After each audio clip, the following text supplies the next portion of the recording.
Hello friends, তোমরা তো জানো যে আমি চিংড়ি চিংড়ি মাছ চাষ করি, পোকার চিংড়ি।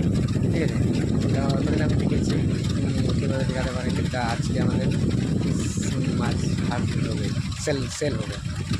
তা আমি একটু পরে সেই ভিডিও আমি আপলোড করবো। এবং আমার চ্যানেল যদি নতুন থাকো তাহলে আমার চ্যানেলটা সাবস্ক্রাইব করে দাও। হচ্ছে আমি মোটামুটি ঘন্টা খানেক পরে তোমাদেরকে দেখাবো যে আমাদের একটা পুকুরে কত মাছ ছাড়া আছে, কত বড় হয়েছে, পরিষ্কার আমি দেখে দেবো। ততক্ষণে একটু আমার চ্যানেল সাবস্ক্রাইব করো।